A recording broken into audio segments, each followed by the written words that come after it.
Bonjour mes frères et sœurs,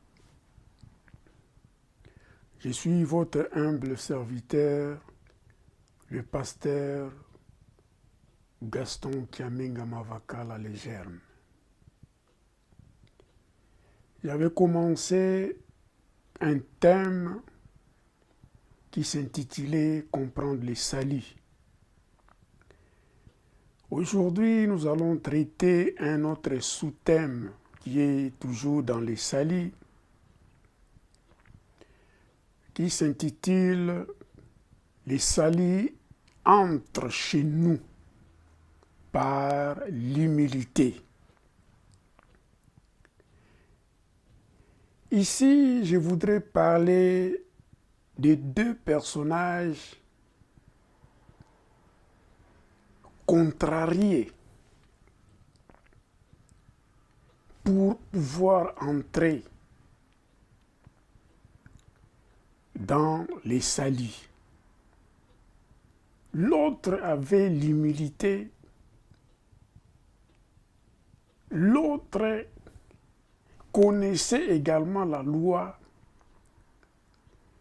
mais quand Jésus l'avait dit qu'il fallait vendre ses biens et les donner aux pauvres, les jeunes riches étaient complètement attristés et il était parti.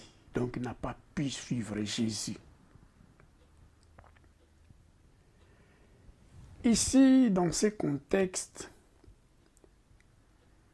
il y a un homme qui était aussi riche, mais qui, par le passage de Jésus, s'était humilié.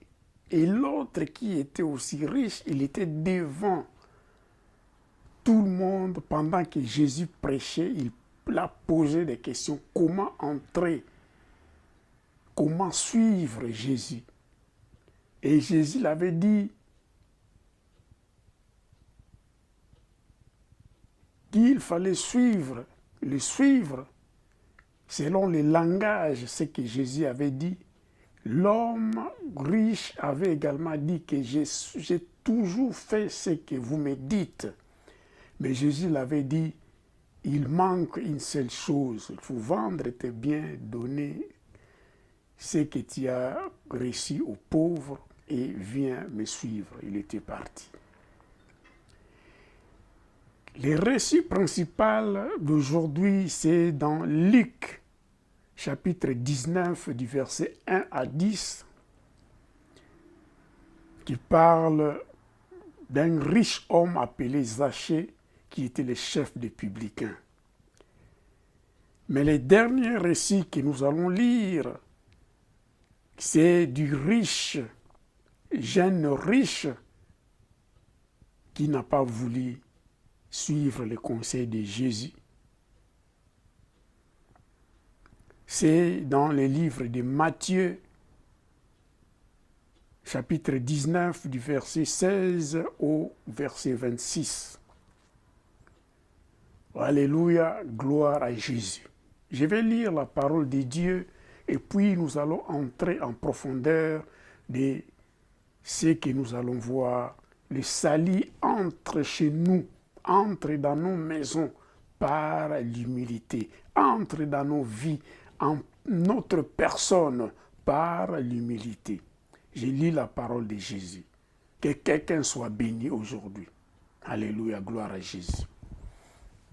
Je lis la parole de Jésus dans Luc, chapitre 19, de 1 à 10. Jésus étant entré dans Jéricho, traversait la ville, et voici un homme riche appelé Zachée, chef des publicains.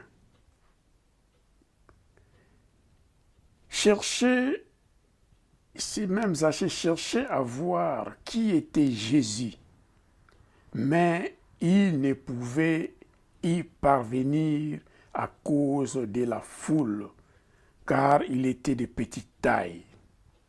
Le verset 4 nous dit, il courut en avant et monta sur un sycomore pour les voir. Il voulait voir Jésus parce qu'il devait passer par là. Jésus devrait passer par ce chemin. Lorsque Jésus fit arriver à cet endroit, il leva les yeux et lui dit, Zachée, hâte-toi de descendre, car il faut que je demeure aujourd'hui dans ta maison. Zachée se hâta de descendre et les reçut avec joie.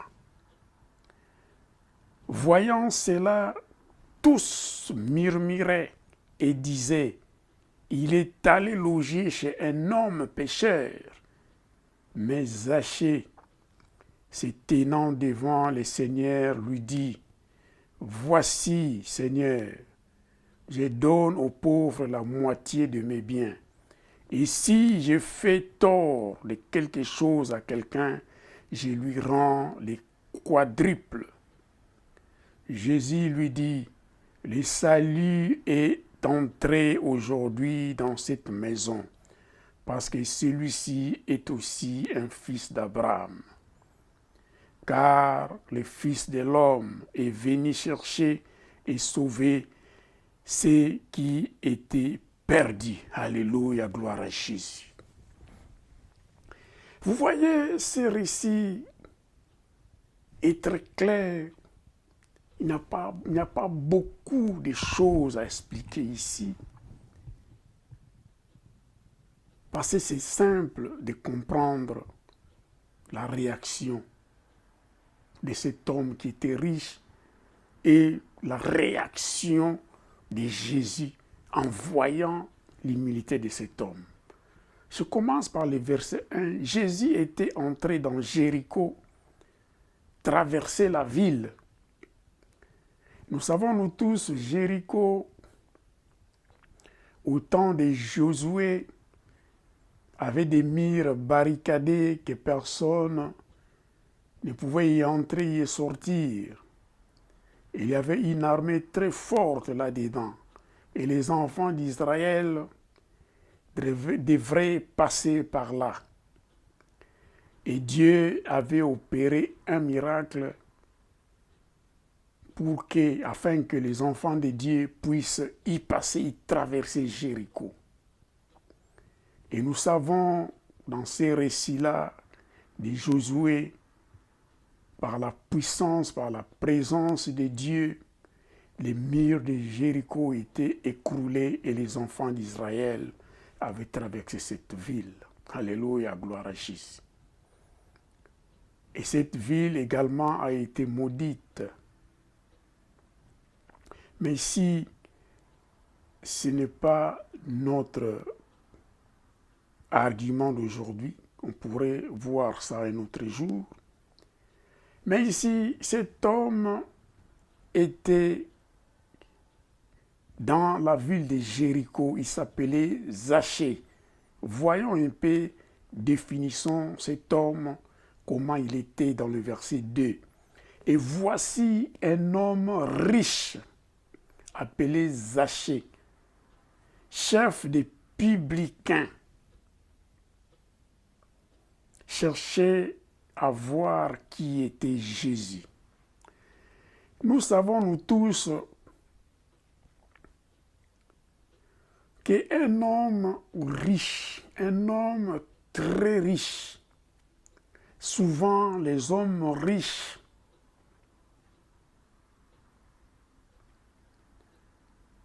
ne s'humilient pas à tel niveau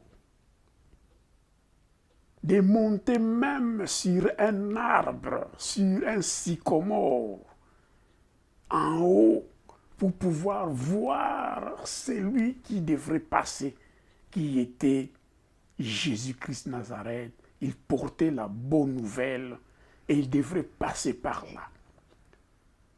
Et je sais que tout le monde qui rencontre Jésus,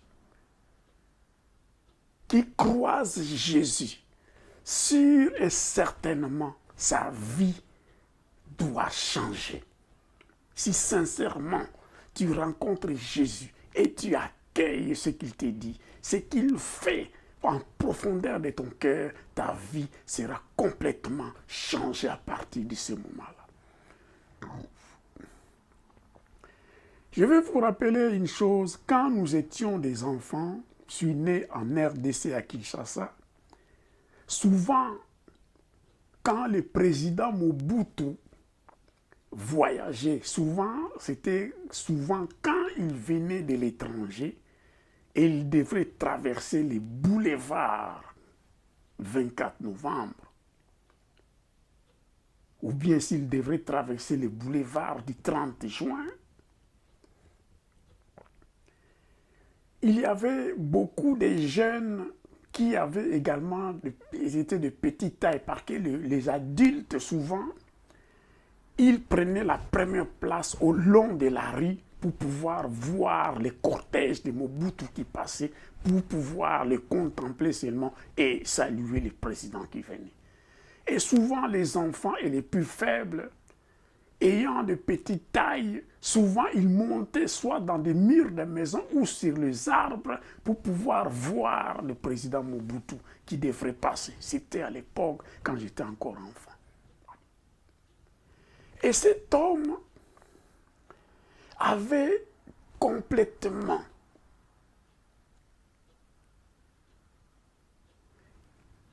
voulu s'humilier à tel niveau qu'il monta sur un arbre. Et étant adulte et riche, que tout le monde le connaissait dans cette ville, il était monté sur un arbre pour voir Jésus, qui il était, et il passait par cette voie-là. Alléluia, gloire à Jésus.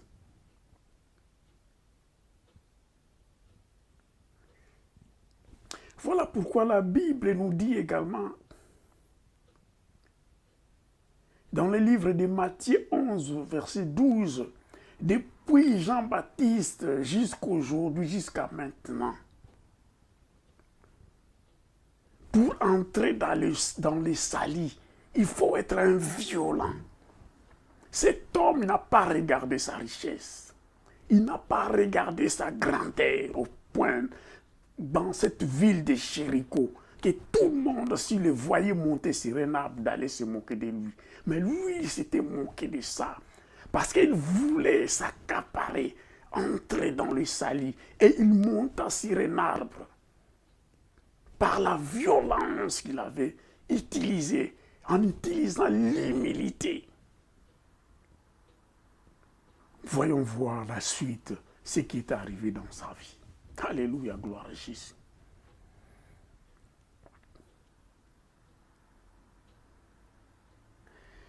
Il courut, dans le verset 4. Ici, dans le verset 3, nous voulons dire également qu'il y avait la foule qui pouvait l'empêcher de venir devant Jésus. Il était également de la petite taille, même s'il se mettait derrière la foule, il ne pouvait pas voir Jésus. Voilà pourquoi la Bible nous déclare: cherchez la face de Dieu. Cherchez la présence de Dieu dans notre vie. Cet homme voulait voir la face de Dieu, voulait voir la présence de Dieu, voulait être en contact direct avec Jésus-Christ Nazareth. Que ses yeux devraient se regarder. Les 4 yeux devraient se voir. Les 2 yeux de Jésus et les 2 yeux de Zachée devraient se rencontrer. Alléluia, gloire à Jésus. Le verset 4 nous dit, il courut en avant. Il courut en avant. Oh mon Dieu, un riche.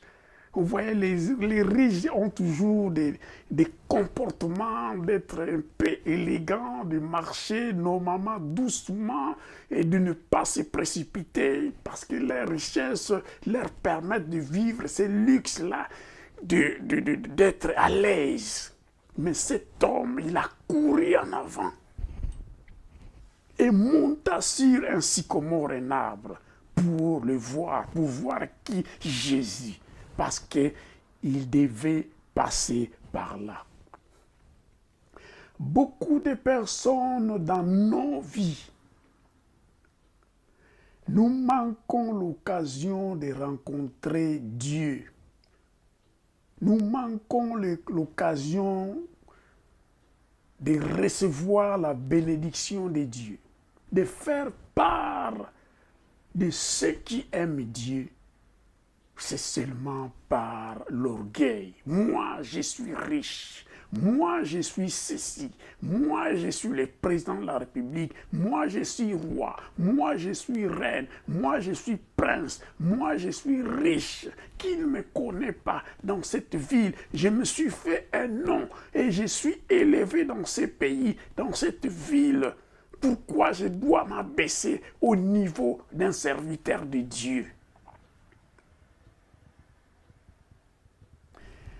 Ce langage d'orgueil et ce comportement d'orgueil nous empêchent de rencontrer Dieu, d'être en présence de Dieu. Alléluia.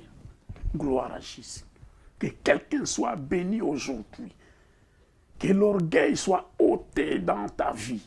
Que l'orgueil soit ôté dans nos vies également. Dans le nom puissant de Jésus. Alléluia.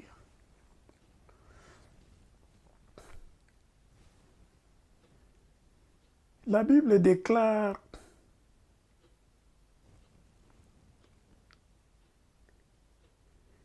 dans le verset 5, lorsque Jésus fut arrivé à cet endroit, la Bible nous déclare également que notre Dieu est omniscient. Il sonde les cœurs et les reins. Il savait déjà ce que Zachée il était en train de faire. Et il est également omniprésent. Notre Dieu est attentif, il connaît profondément nos cœurs. Il a su, que cet homme riche était monté sur l'arbre.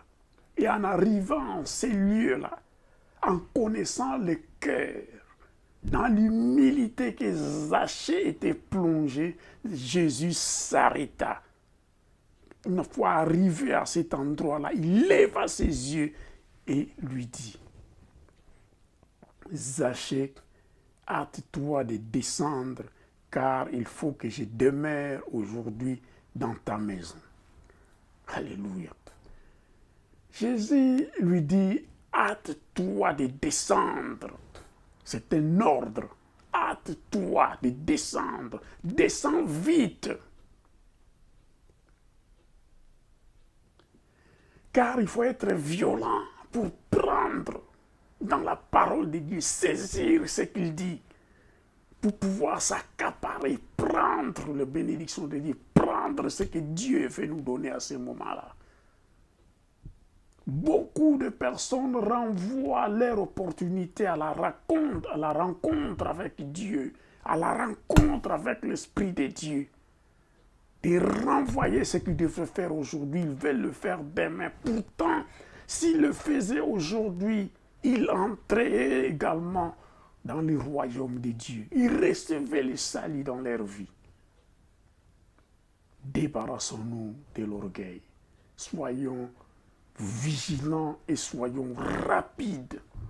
Pas de précipitation, mais rapides à accueillir ce que Dieu veut nous accorder. Le verset 6 nous dit, Zachée s'est hâta, il a obéi à l'ordre. Il s'est hâta de descendre et le reçut avec joie. Il a reçu Jésus avec ses disciples chez soi. Il faut que je demeure aujourd'hui dans ta maison. Il faut que je demeure aujourd'hui dans ta maison. Il faut que moi, Jésus, je demeure dans ta maison. Alléluia. Il était un publicain, quelqu'un, le perceveur de taxes des gens qui étaient mal vus par les Israélites à cette époque. Parce qu'il travaillait pour le gouvernement romain. Alléluia. Donc il n'était pas de bonne vie. Nous savons nous tous quand nous sommes coincés financièrement et qu'il faut payer les taxes, le gouvernement de ce monde ne s'amuse pas. Ils t'arrêtent même, ils te mettent même en prison. Ils saisissent même tes biens pour payer les taxes. Donc Zachée était une de ces personnes, les percepteurs de taxes. Alléluia.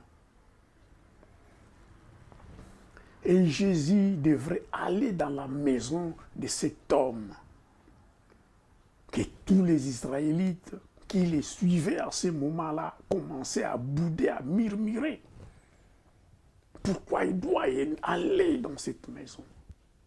Alléluia.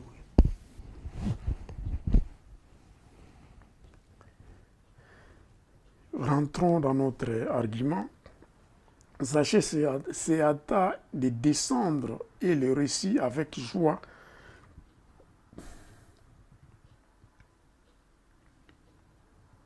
Le verset 6 nous dit, 7 nous dit, pardon, voyant cela, tous murmuraient et disaient, il est allé loger chez un homme pécheur.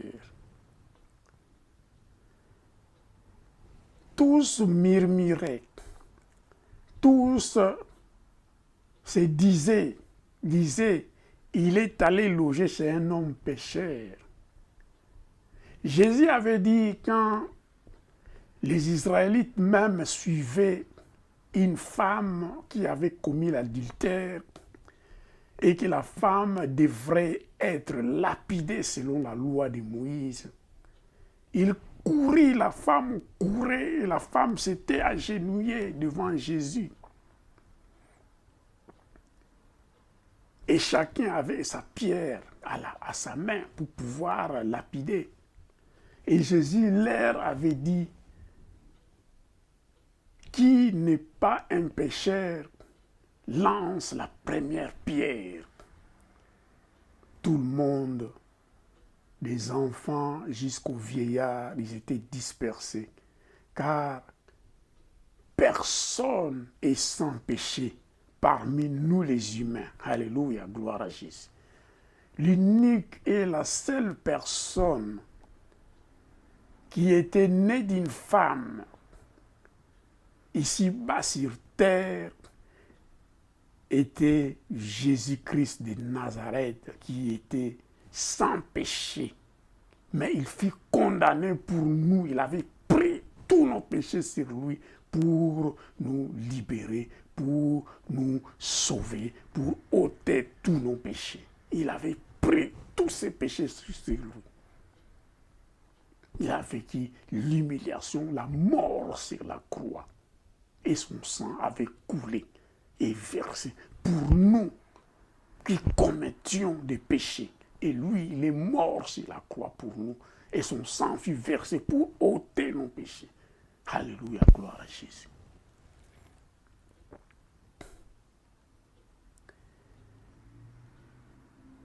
Mais Zachée, le verset 8, se tenant devant le Seigneur, lui dit, voici, Seigneur, je donne aux pauvres la moitié de mes biens, et si je fais du tort de quelque chose à quelqu'un, je lui rends le quadruple. Ici, c'est la loi de la repentance. Tu te repens, tu tournes ton dos, là où tu faisais du mal, tu ne regardes plus là-bas et tu vas, tu changes la direction, tu prends la bonne direction, tu abandonnes le mal, tu abandonnes les liens qui t'étaient liés au péché.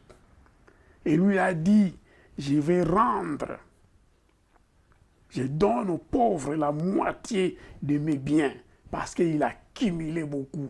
N'accumulez pas les biens de ce monde. Cherchons plutôt les royaumes des cieux. Alléluia, gloire à Jésus. Et si j'ai fait, ça c'est le contraire du récit que nous allons lire après. Parce que Jésus l'a dit, et Zachée a dit, Seigneur, je donne aux pauvres la moitié de mes biens. C'est que l'autre, le récit que nous allons lire dans Matthieu 19, 16 à 26, il ne voulait pas vendre ses biens et donner quelque chose aux pauvres. Mais cet homme, Jésus ne lui avait même pas dit cela. Lui-même, de sa propre bouche, puisque Jésus était entré dans sa maison, parce que lui, il s'était humilié. Et la parole de Dieu l'avait pénétré dans son cœur, dans la profondeur de son cœur. Le Saint-Esprit l'avait convaincu de ses péchés. Et il a dit, je vais donner la moitié de mes biens aux pauvres. Et la jour, il alla encore très loin. Ça, c'est la loi de la repentance. Et si je fais tort de quelque chose à quelqu'un, je lui rends les quadruples. Donc, si tu avais fait mal à quelqu'un, ou tu l'avais fait payer un prix supérieur à ce qu'il devrait payer, s'il devrait payer, s'il avait payé 100 pounds injustement, Zachée ici dit, je me répands, je lui rendrai les quadruples. Donc si tu l'avais fait payer injustement 100 pounds, Zachée a dit, je leur rendrai 400 pounds. Parce qu'il les avait payés injustement. Donc il s'était repenti du mal qu'il faisait aux gens. S'il y en avait quelqu'un que lui, il avait pour causer du tort. Alléluia, gloire à Jésus. Je vais accélérer à cause du temps.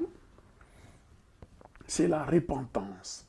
Il a tourné son dos au mal qu'il faisait et il a suivi la bonne voie, l'autre direction, selon la parole de Dieu, selon la conviction de son péché par le Saint-Esprit. Alléluia, gloire à Jésus. Nous lisons le verset 9, la réaction de notre Seigneur Jésus-Christ.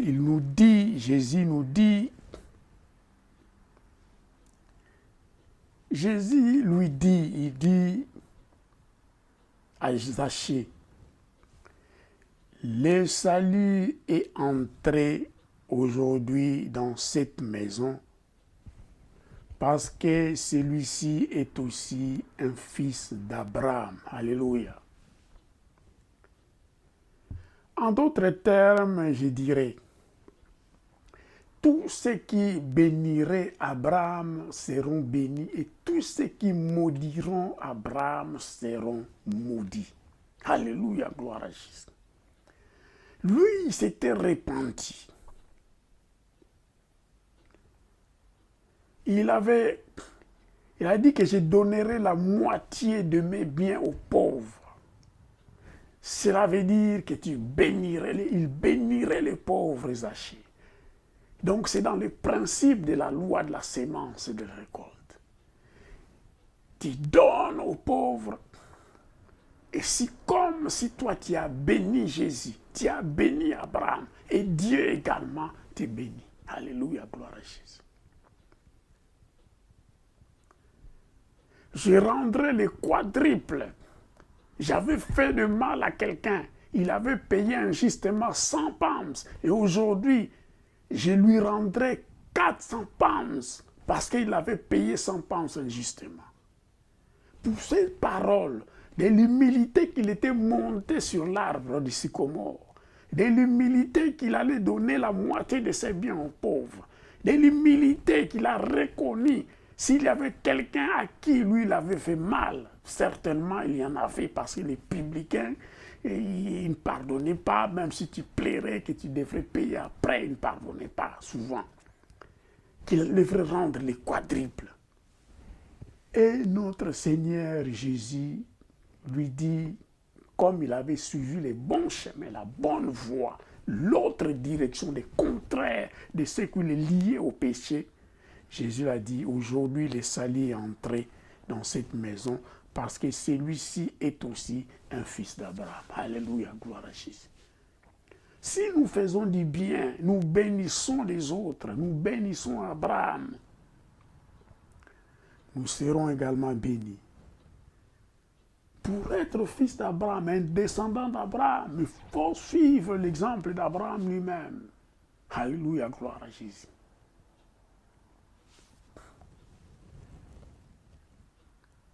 Le salut est entré aujourd'hui dans cette maison parce que celui-ci est aussi le fils d'Abraham. Et Jésus, pour conclure, dans ces récits que je suis en train de vous lire, il dit « Car le Fils de l'homme est venu chercher et sauver ceux qui étaient perdus. » Alléluia.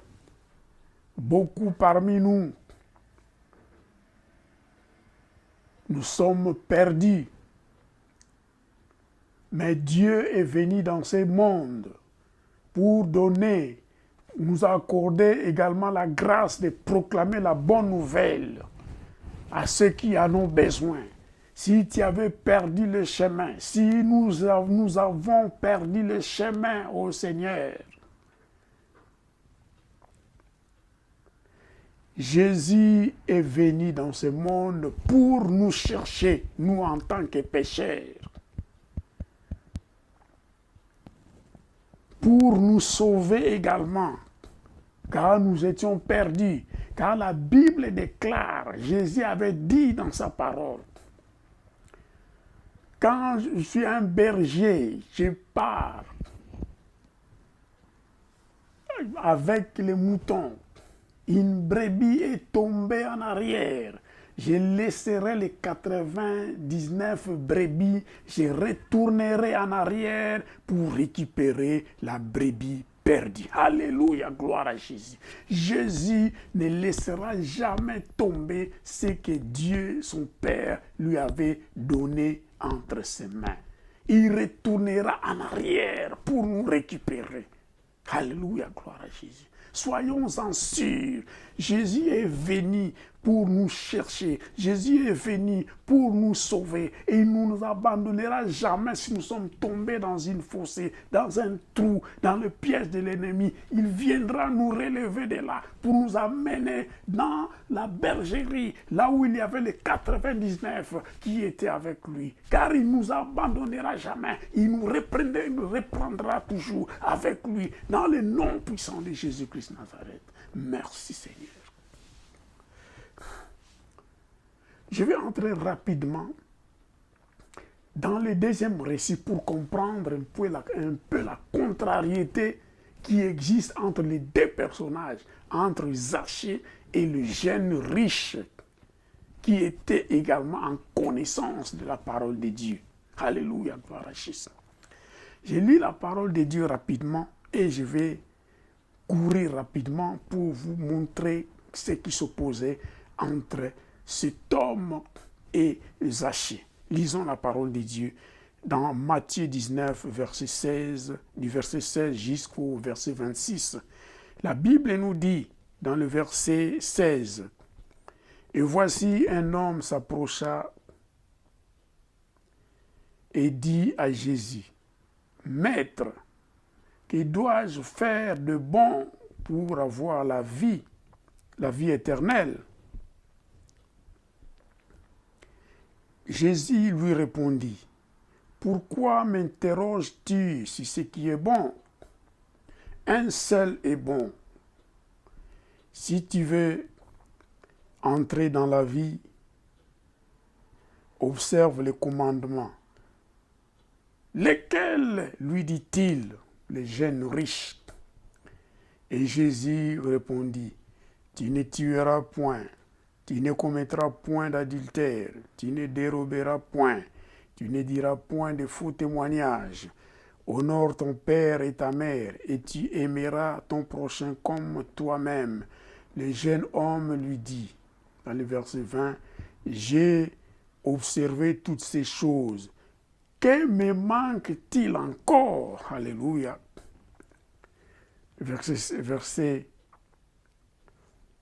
21 dit, Jésus lui dit, « Si tu veux être parfait, va, vends ce que tu possèdes, donne-le aux pauvres, et tu auras un trésor dans les ciels. Puis viens et suis-moi. » Après avoir entendu ces paroles, le jeune homme s'en alla tout triste, car il avait de grands biens. Jésus dit à ses disciples, je vous l'ai dit en vérité, un riche entrera difficilement dans le royaume des cieux. Je vous l'ai dit encore, il est plus facile à un chameau de passer par les trous d'une aiguille qu'à un riche d'entrer dans le royaume de Dieu. Les disciples, ayant entendu cela, furent très étonnés et dirent: qui peut donc être sauvé? Jésus les regarda et leur dit: aux hommes, cela est impossible, mais à Dieu, tout est possible. Alléluia, gloire à Jésus. Que quelqu'un soit béni aujourd'hui, que quelqu'un ne soit pas un chrétien qui écoute la parole de Dieu et il oublie la parole de Dieu. Alléluia, gloire à Jésus. Mettons la parole de Dieu en pratique pour pouvoir usufruire, pour pouvoir gagner de ce que Dieu nous réserve, ce que Dieu veut que nous gagnions les royaumes des cieux. Alléluia. C'était bien ces jeunes. Ces jeunes avaient approché Jésus pour créer un débat.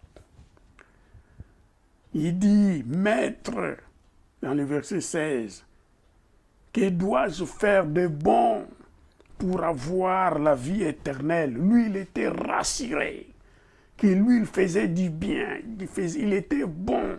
Donc, il croyait sincèrement dans son cœur que lui, il avait la garantie d'entrer dans la vie éternelle. Alléluia, gloire à Jésus. Que dois-je faire de bon pour avoir la vie éternelle? Il avait ce souci-là. Il se croyait sûr également. Mais il devrait quand même, comme en Angleterre on dit check, donc à vérifier si cela était réellement faisable également dans sa vie. Parce qu'il suivait la parole de Dieu aussi de près. La loi de Moïse était également dans sa vie. Mais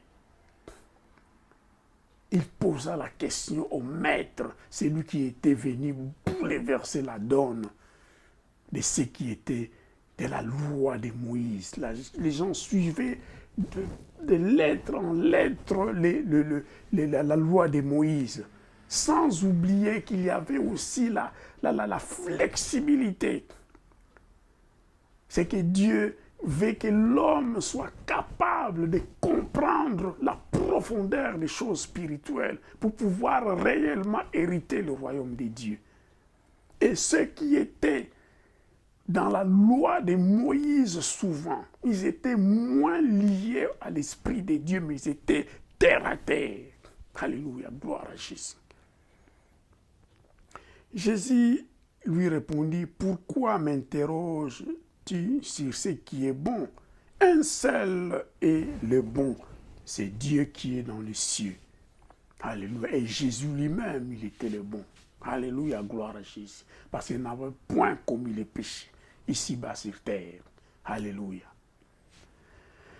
Si tu veux, Jésus continue, si tu veux être dans la vie,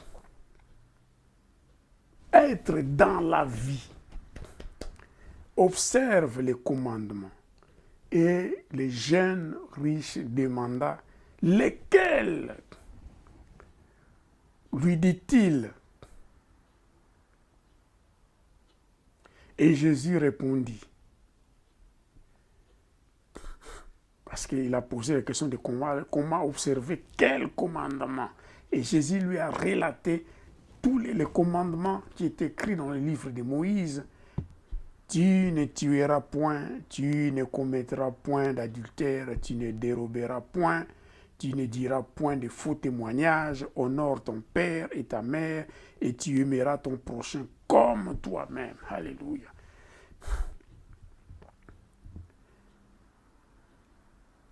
Le jeune homme lui dit, dans le verset 20, j'ai observé toutes ces choses. Que me manque-t-il encore?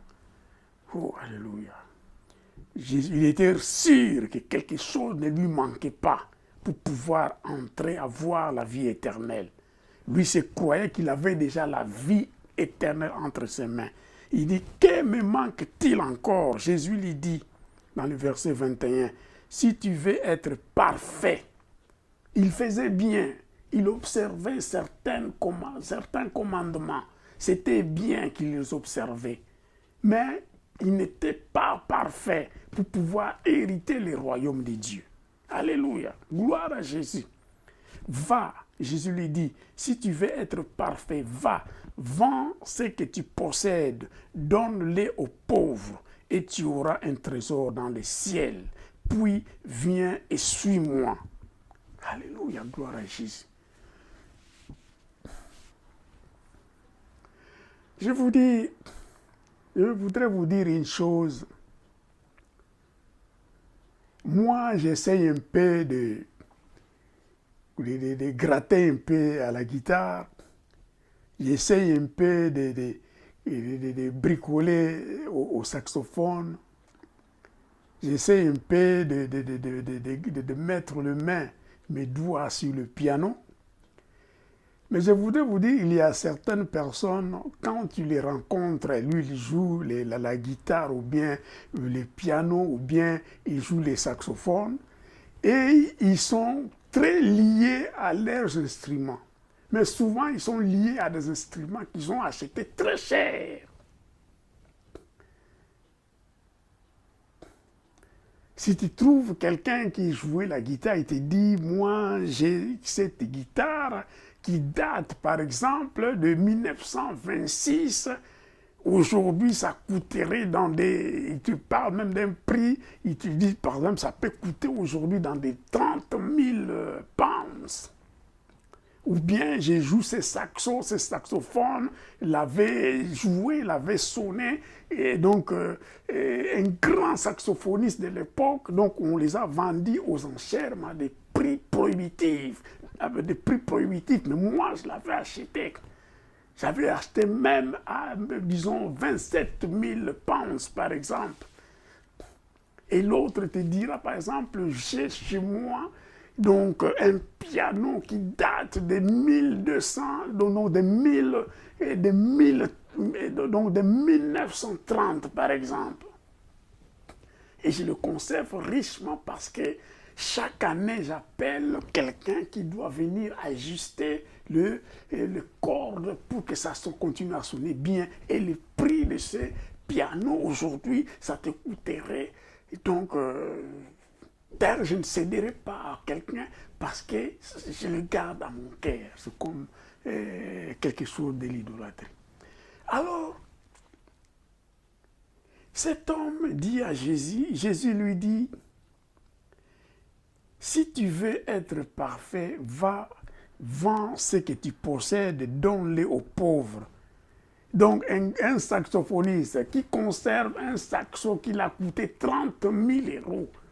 Toi, tu lui dis, lui, les conserve parce que ça lui donne l'honneur. Quand il se présente devant d'autres musiciens, il dit, ça, c'est un saxo qui m'a coûté, qui coûterait aujourd'hui dans des 30 000 pounds.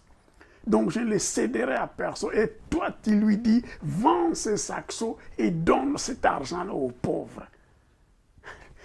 Et le gars qui est attaché à cela, il ne fera pas s'il n'est pas humble. Alléluia, gloire à Jésus. S'il ne veut pas atteindre la perfection.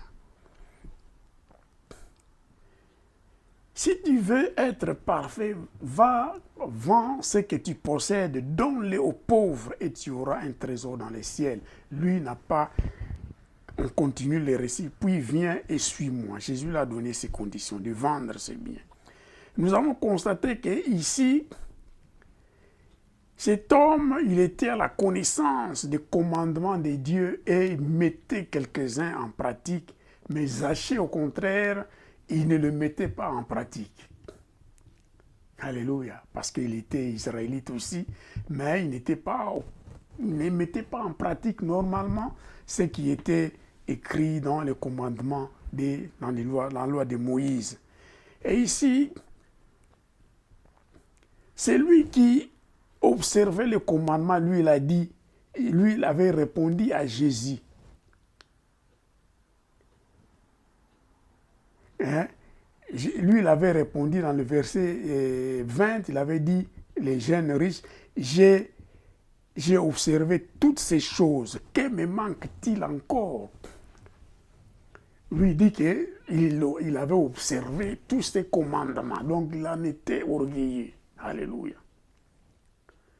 Donc il croyait que quelque chose ne lui manquait pas, donc il faisait tout ce qui était bien, il était rassuré d'avoir la vie éternelle.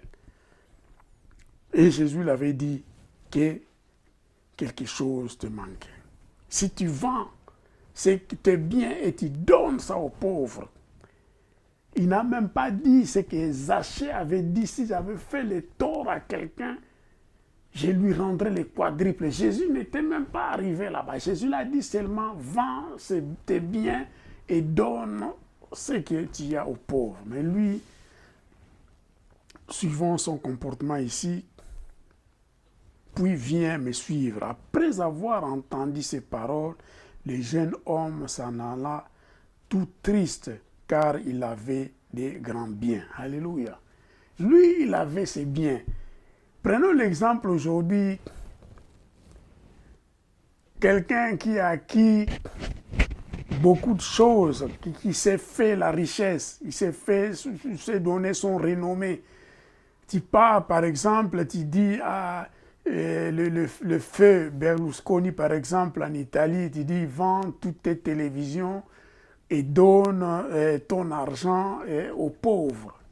Ou bien tu dis donc à l'ex-président de la République démocratique du Congo, Joseph Kabila, vends ta ferme de Kingakati, ou bien laisse Kingakati et laisse que les Chegues, les pauvres enfants, les sans demeure venir habiter chez toi. Donc tu laisses ta demeure là aux pauvres.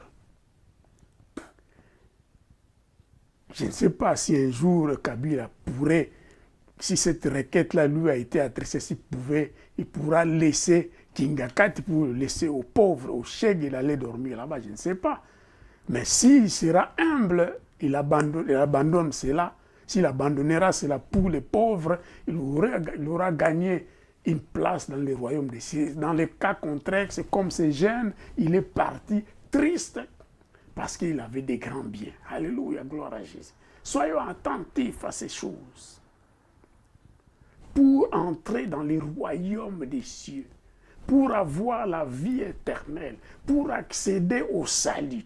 Zachée était accédé au salut par son humilité et par sa générosité et par sa repentance. Alléluia, gloire à Jésus.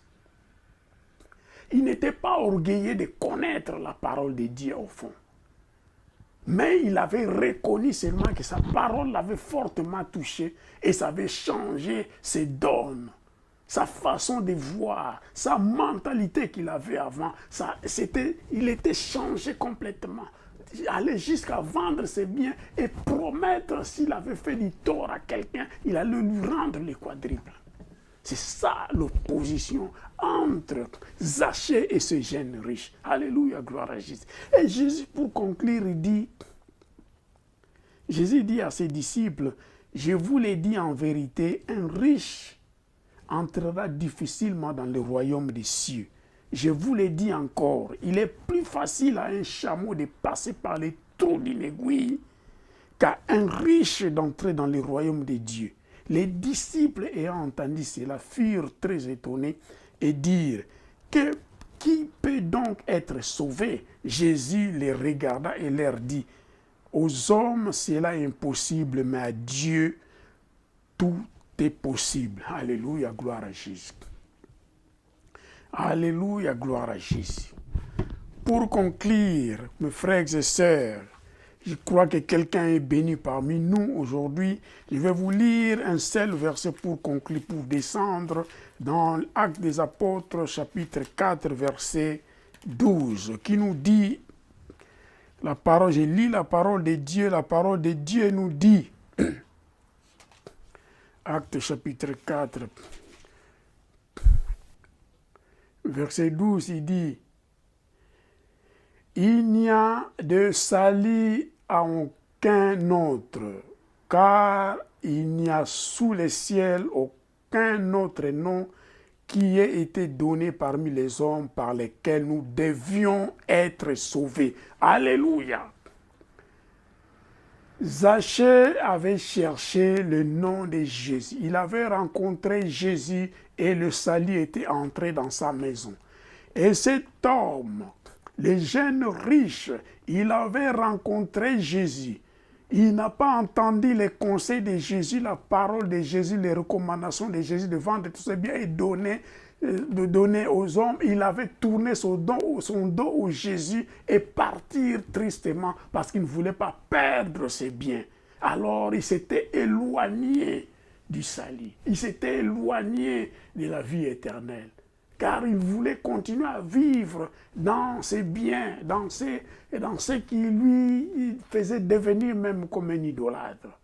Je descends par là, je vais dire, aucun autre nom ne peut nous sauver. C'est seulement le nom de Jésus qui peut nous sauver. Au nom puissant de Jésus, soyez bénis, frères et sœurs, soyez bénis, recevez l'humilité, recevez la bonté, recevez la bénédiction de Dieu, recevez l'humilité. Vous allez entrer dans le royaume de Dieu, vous allez avoir la vie éternelle par l'humilité, par le bienfait que vous allez faire, par la repentance, par tout ce que vous allez reconnaître comme était une porte qui vous faisait vivre dans le péché, qui continuait à vous saisir dans les ténèbres. Que la lumière du Saint-Esprit brille sur chacun de vous dans le nom puissant de Jésus-Christ Nazareth. Amen. Gloire à Jésus. Gloire à Jésus. Merci.